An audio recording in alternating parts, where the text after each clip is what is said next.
Thank you and welcome to MongoDB World 2018. I am really happy that you're here with me today. Over the next 40 minutes, I'm going to show you how my engineering team and I have been working tirelessly to take complex enterprise features with a steep learning curve and make them fast and easy for you to enable in MongoDB Atlas.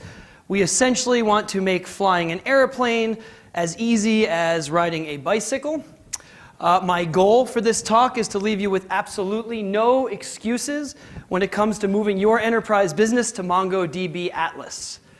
I will demonstrate how MongoDB Atlas is move-in ready for your enterprise business by enabling features such as Active Directory Ldap S, Database Auditing, Customer-Managed Encryption at Rest, and popular BI tools in a matter of minutes, where it used to take days, weeks, or even months to get up and running. But before we dive in, let's get to know each other a bit. As you heard, my name is Ralph Capasso. I am the lead engineer of the Atlas Enterprise team here at MongoDB. Prior to joining MongoDB, I spent 16 years as the director of supply chain at Sony Music Entertainment, where I oversaw their digital asset management and media distribution systems. So truth be told, I have spent the majority of my career as an enterprise software customer. So I have walked in your shoes, and I deeply understand the challenges that enterprise businesses face when it comes to integrating, scaling, and protecting their systems. That experience has really made this role at MongoDB that much sweeter. In July of last year, I jumped at the opportunity to come over to MongoDB and work on this very exciting product named Atlas with this really awesome team. And in February of this year, we established the Atlas Enterprise Engineering team dedicated to creating the features that enterprise businesses require to thrive on our platform. And as you also heard, when I'm not coding away at my laptop, I am also a musician, and you can find me playing drums and saxophone all around the area, looking something like that. Okay, enough about me, time for you. So raise your hand if you know what MongoDB is. All right, for those of you that didn't raise your hand, don't worry, the product's called Atlas, will help you find your way. Don't leave. You have used MongoDB before? Okay, good, most of you. You know what MongoDB Atlas is. All right, great, don't worry if you don't. And you have used MongoDB Atlas. All right, cool, so some of you, great, this is perfect. I feel like we know each other really well now. All right, so for those of you that don't know what Atlas is, I have three favorite definitions. Number one, the Greek god that carries the world on his shoulders. Number two, a book of maps, which was extremely useful until MapQuest and Google Maps came on the scene. And, all right, before the third definition, I have to tell you, this is not a marketing presentation, but the following slide seems a little marketing-ish, so I brought my sales tie, and I'm going to do my absolute best impression.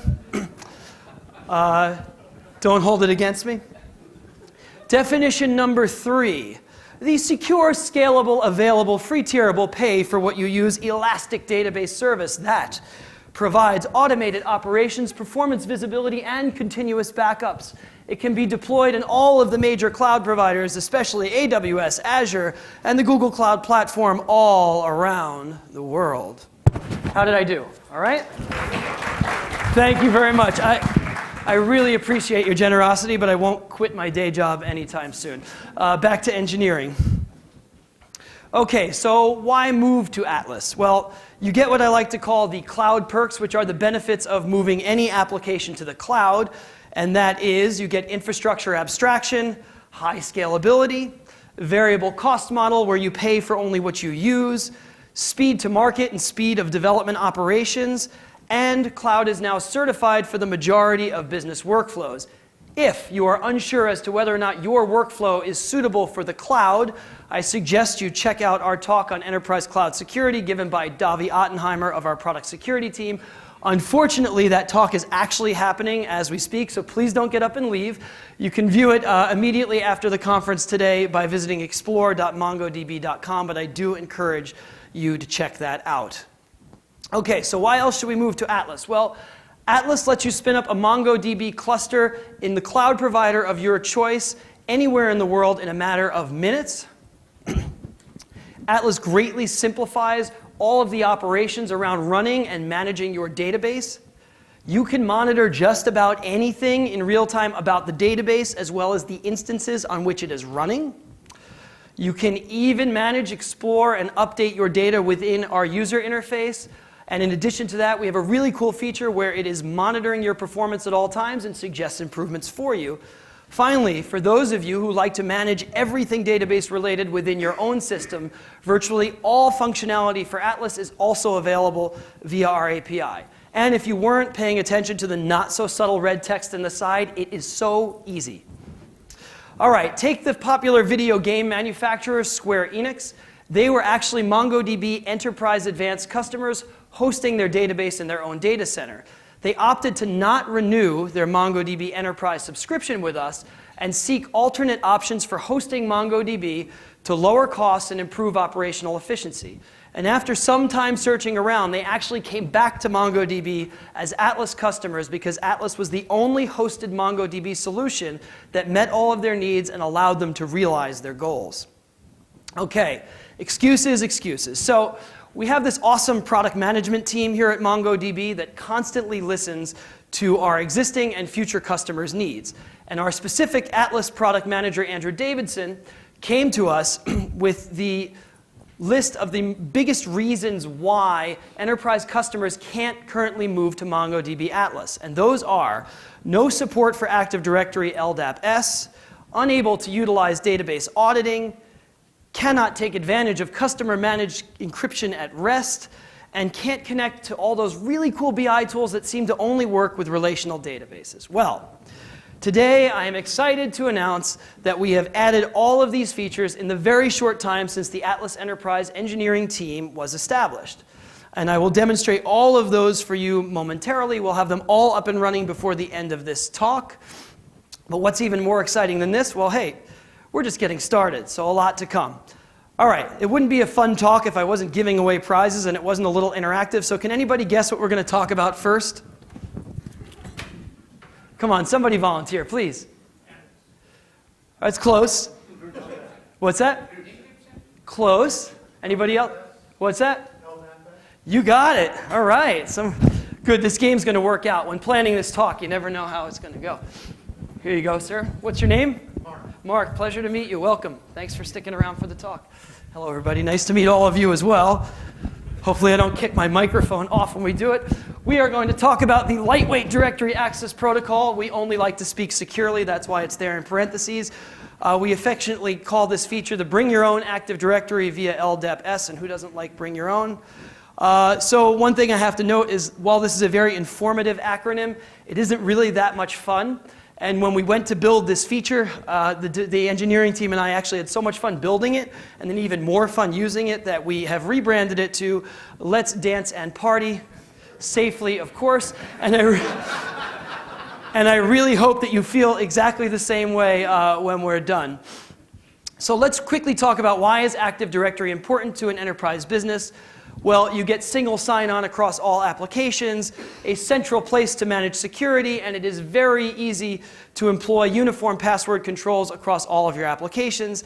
And all of us in enterprise businesses know how many applications a company can have. I've lived that.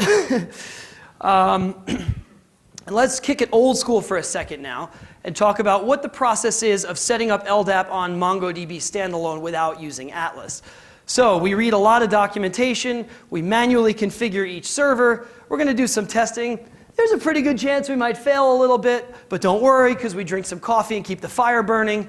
We're going to configure again, test some more, maybe pray a bit, and repeat until we get it. So this can take many hours, many days, maybe even weeks at sometimes to get up and running. Well, let's now go quickly and take a look at what it looks like in Atlas. Pardon me a second while I go back to presentation mode and hit the right key. Okay, so we're going to log into Atlas here real quick. See what happened to our window. We'll try that again. Here we go. Make sure we're zoomed in enough. So in order to launch LDAP on Atlas, you need at least one cluster running in your project, minimum instance size M10, running MongoDB version 3.4 or higher. And all we have to do is we're going to navigate over to this security tab here. meet the shiny new Enterprise Security tab. This is going to become a really good friend of ours by the end of this talk. Click over here, and now I'm going to show you, we support Ldap for authentication and authorization. So in the case of Ldap authentication, you are going to provide to MongoDB Atlas a list of specific usernames on your Ldap server, and then you are going to map those usernames to database privileges. Subsequently, for authorization, you are going to provide Atlas with a list of groups on your Ldap server and associate those groups with permissions on your database. From there, any users associated with those groups in your Active Directory will gain access to the database with the permissions you assign to the group. Don't worry if that seems like a little bit much. There's plenty of docs to support this, but I wanted to give you an overview as we go through the different flavors of Ldap we can enable. So all we do here is flip this switch, and it's going to take 4 fields to enable Ldap on your Atlas cluster. So server host name, server port, bind username, and bind password. We also have some optional fields, user to DN mapping. Hold tight on this one. I'm going to come back to it.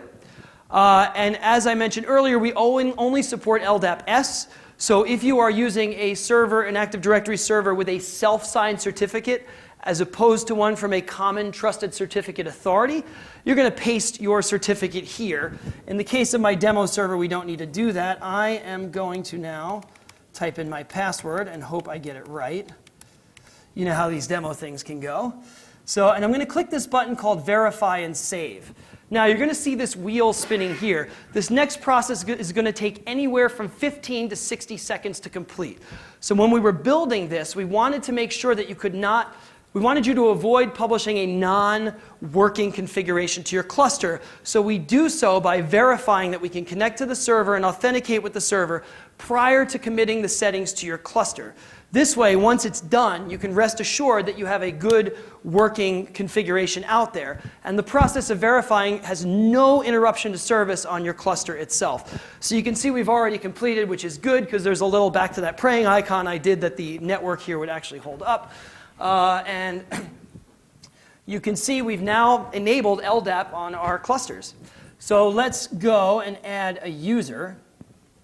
You'll see now that the text of this Add User button is Add New User or Ldap Group. I'm going to click over here to Ldap User. And in order to set up a user, I'm going to do some copying and pasting because Lord knows you don't want to see me make typos. You need to provide the full DN for the user here, associate some permissions. I work here, so I'm giving myself admin, all right? Don't judge. And I'm going to hit Add User. Now, for those of you unfamiliar with what this crazy string looks like, this is called the user DN, which stands for distinguished name. And really all it is the full path to the user on your Ldap server and includes some information like the department you work in, where in the world you are, and the company. It's flexible based on how you set your Active Directory up. And the reason for this is you can have 2 people with the same name take a Jane Doe in engineering and one in HR, and this name basically distinguishes them.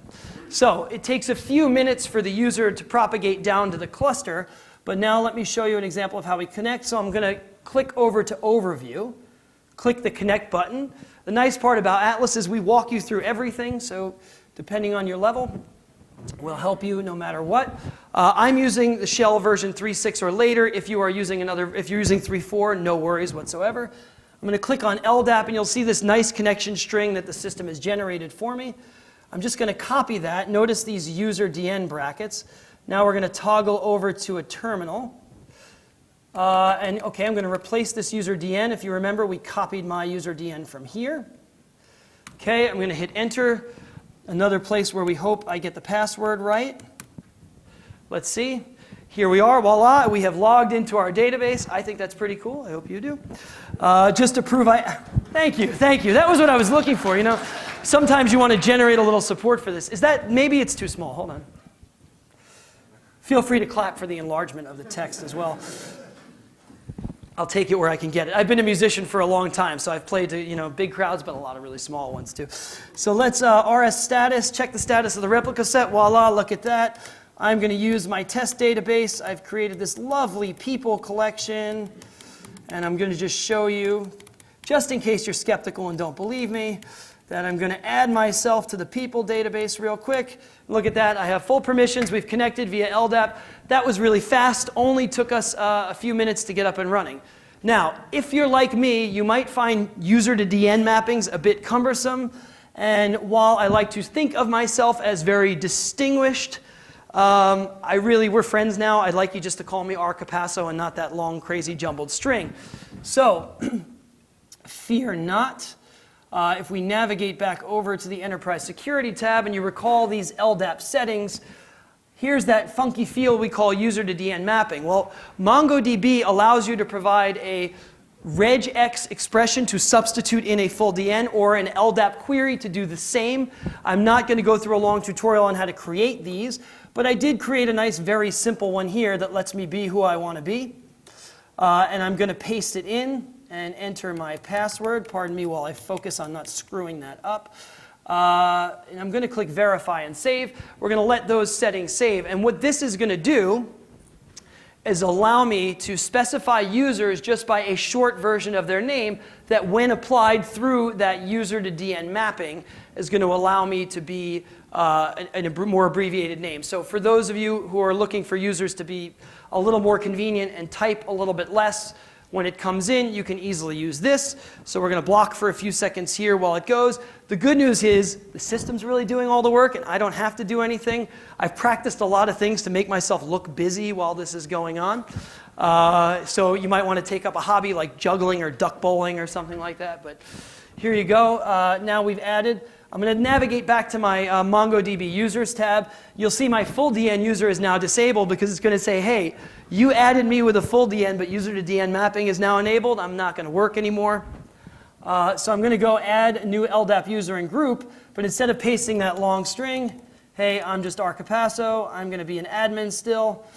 And I'm going to add user. And I won't go through this, but you go back to the shell. And when you log in, don't paste that DN.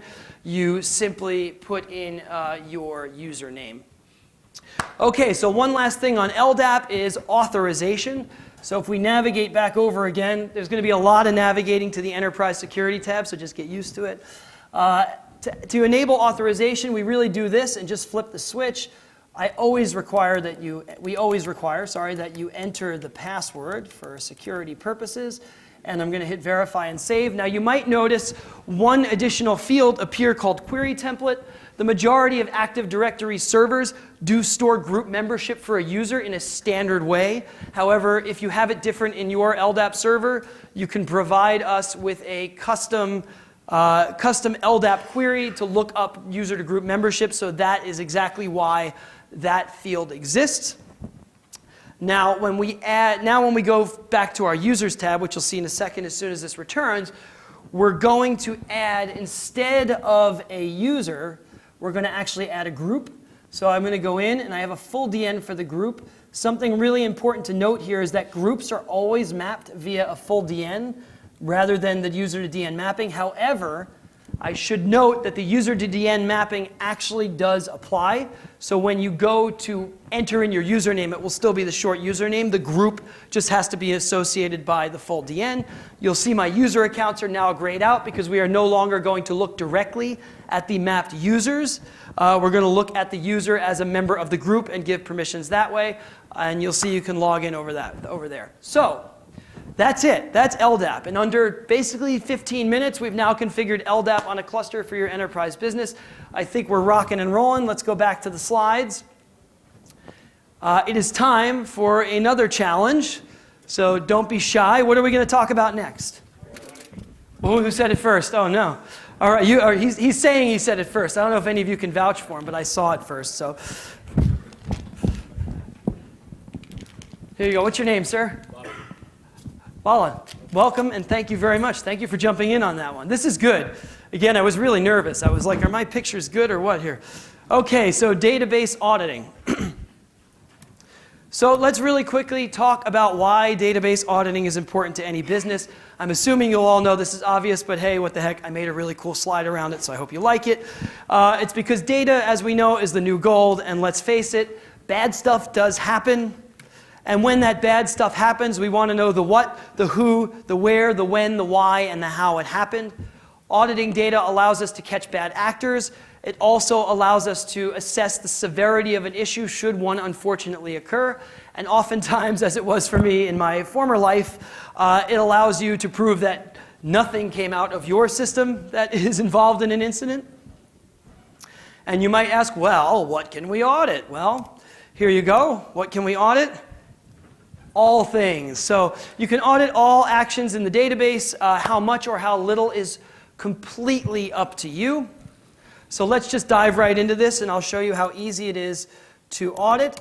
And as we're getting set up here, what's really important to note, as was the case with Ldap, to set up auditing manually on MongoDB required you to configure each server individually.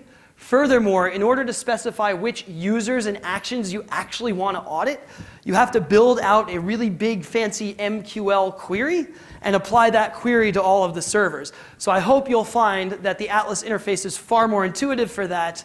I know it certainly saves a lot of time. So if anybody wants to guess where we're going to navigate, surprise, surprise, the Enterprise Security tab. I'm going to go down here and flick the switch on Enterprise Auditing. The beauty of this is that we only actually have to take 2 steps to enable auditing. We select the Scram users, Ldap users, and or database roles or Ldap groups that we want to audit. For the purpose of this demo, I'm just going to take 2 test Scram users that I did and select those. Now we choose the actions we want to audit. By default, we audit everything. For the purpose of the demo, let's scale it back a little bit. I'm going to take authentications, auth checks, which is every time an operation checks to see if it can actually be performed in the database. You will notice that for reads and writes, you can monitor success and failures or just failures. If you choose to monitor success and failures, we are going to warn you that this does render a really high volume of data, so just be mindful of a performance setback. It works absolutely fine.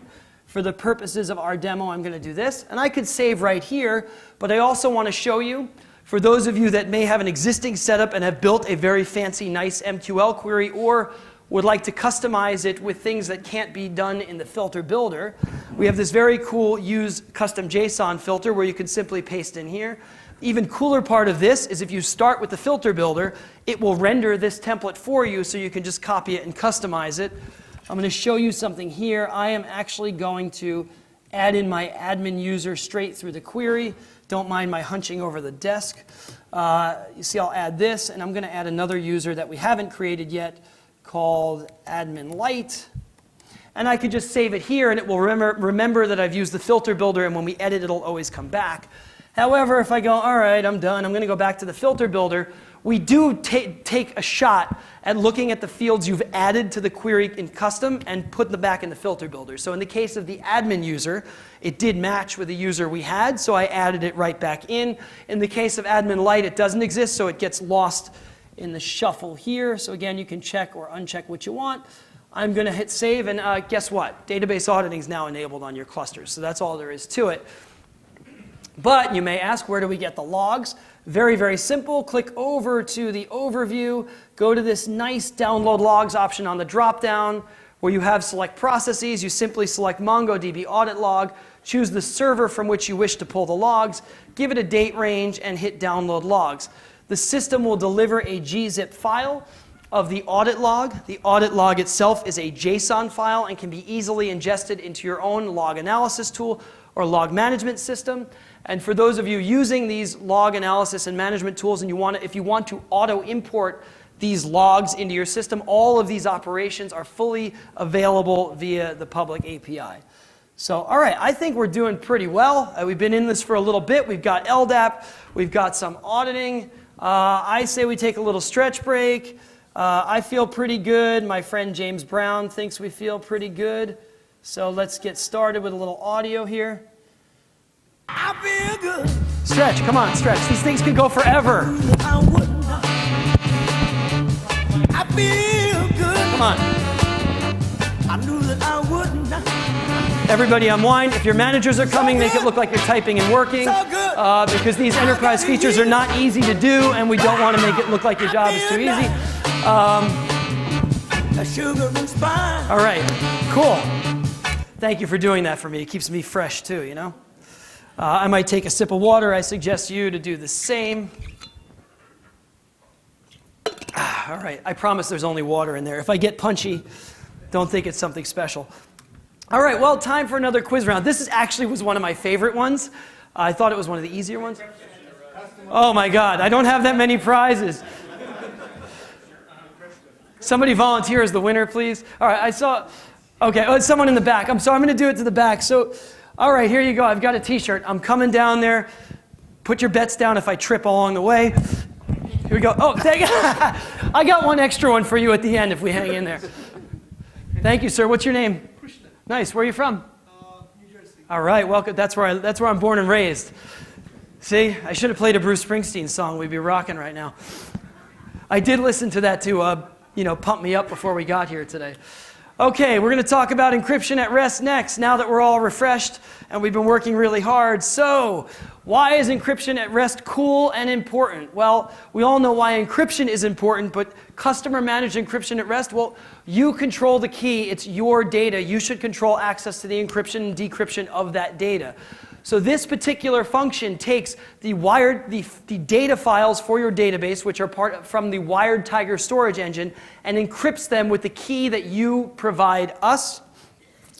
Something I should note, don't be alarmed, without this feature, all disks that your data is stored on within whatever cloud provider you choose for Atlas are encrypted by default. This just adds encryption with your key to the wired Tiger data files themselves. We achieve this using AWS Key Management Service, affectionately known as KMS. We had a lot of funny acronyms for that, but I won't bore you with them right now. Come back for version 2 and I'll share all of them. And in the very near future, we will be adding Azure Key Vault and the Google Cloud Platform's KMS service as well. Without further ado, let's get encrypted, because who doesn't want to be encrypted? You feel a lot safer, especially in a big city. Here we go. I'm going to give you a quick overview of what the AWS side of this looks like prior to diving into the Atlas side. So in order to set up KMS in AWS, you go into your dashboard, jump onto your IAM console, click Encryption Keys. Now you name the key. I named it nothing too fun, MDBW 2018 demo. Put in some description. We select the key material origin as KMS.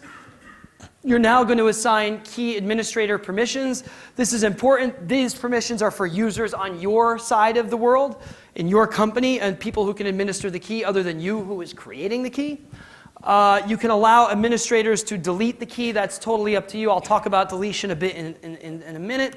Next one is really important. This is where you define key usage permissions. So as you'll see in the Atlas implementation, you're going to give us the key, but you also have to create a user account with credentials that allows us to encrypt and decrypt your data with that key. So that's different than the admin account. You want the admins to be on your side of the world. All we need for Atlas is our permissions to encrypt and decrypt the data. So that'll be really important later. I've highlighted a few other screens. There are concepts of rotation. The rotation option within AWS is to rotate the cryptographic material. I stole that straight out of the documentation every year for this. I will also refer to rotation in Atlas as the process by where you create a new customer master key and credentials, provide it to Atlas, and delete and retire the old ones. I want to touch on deletion real quick here. Deletion is a very serious business when it comes to encryption. You'll see in AWS there is a default waiting period of 30 days and a minimum waiting period of 7 days, because when you delete an encryption key, once that key is deleted, you lose access to your data. There is no way to get it back. So what the cloud provider does is say, yeah, you can delete, but we're not actually going to eliminate this key for 7 days. So it gives you a little room for screwing up in case your fingers get slippery and accidentally click the button. Can't say I've ever done anything like that in my career, but hey, you only live once, right? So, whoops, sorry, that slide's not ready yet. We'll get to that one, don't worry. Now get that one in your head and come back. You might get a head start on the contest there. Okay, so let's jump over to Atlas and see how easy it is to set up customer-managed encryption key at rest.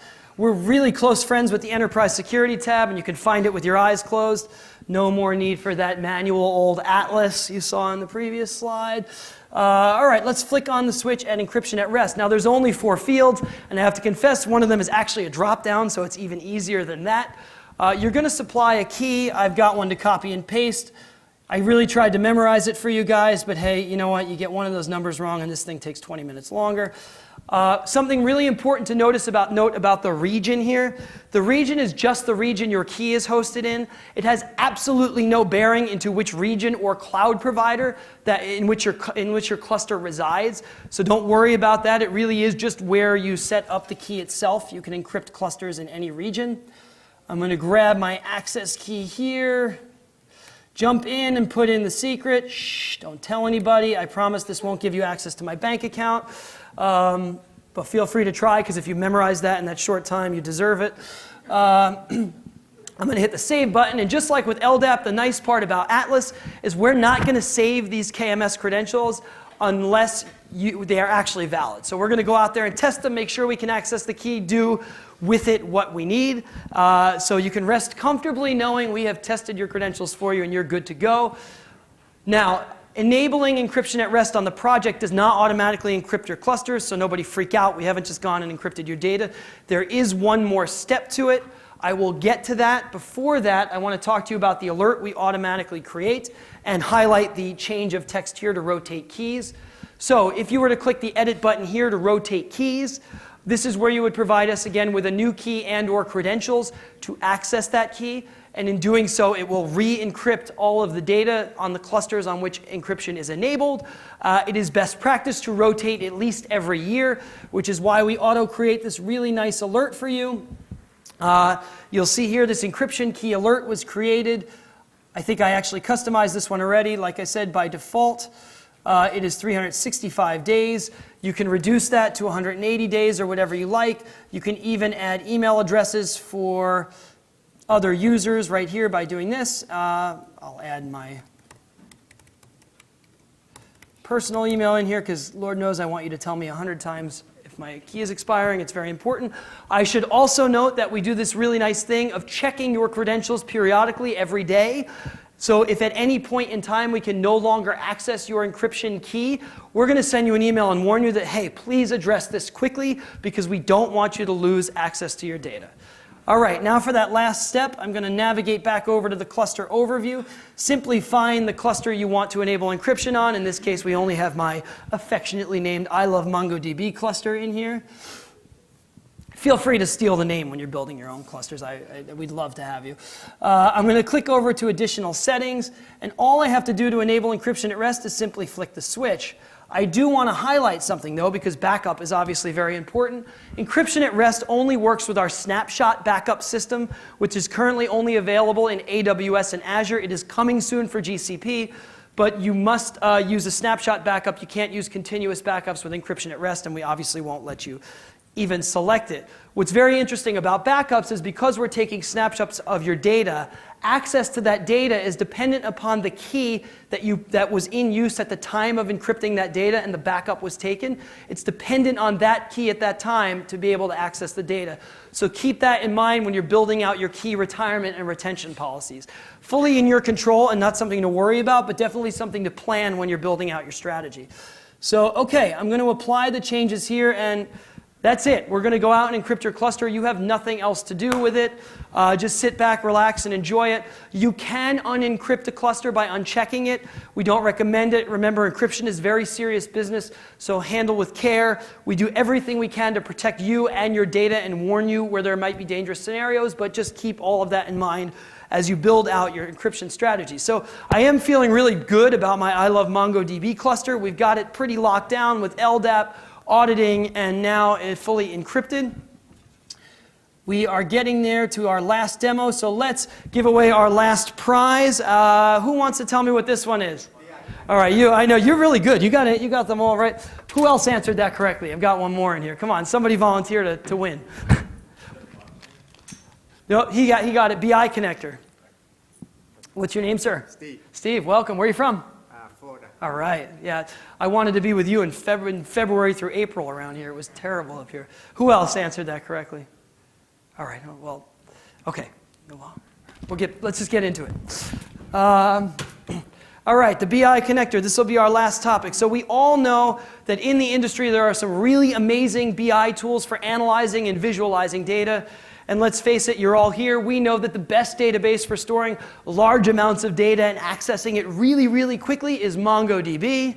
So what's the problem? This software says, sorry, we don't speak MQL, which is MongoDB's query language. But MongoDB is really smart and says, you know what, hey, no problem. I speak SQL. What? Really? Yes, MongoDB has this really awesome tool, and I absolutely love the engineering team that's working on it. It is called the BI connector, and you run it on your cluster, and it actually allows you to talk to a document database using pure SQL. It feels a lot like magic, and it is really cool engineering.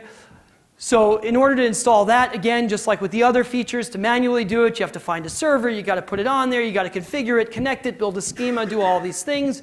The nice part about Atlas is, again, we've reduced it to a very simple step of the flick of a switch back to our cluster. Believe it or not, for this last one, I'm not actually going to go to the Enterprise Security tab. You can thank me later. We're going to go to Edit Configuration on the cluster, back to Additional Settings. Scroll down, we're going to hit Enable the Business Intelligence Connector. You get an option of where you want to read data. We recommend reading from a secondary node to avoid any performance impact on your primary. However, you may have a business need that warrants it, so feel free to change it. That's why we've left it as an option.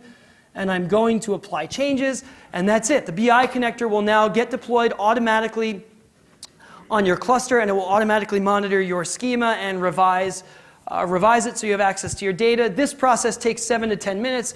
Rather than us all take a collective nap together and relax, or we could have a dance party, maybe that would have been good.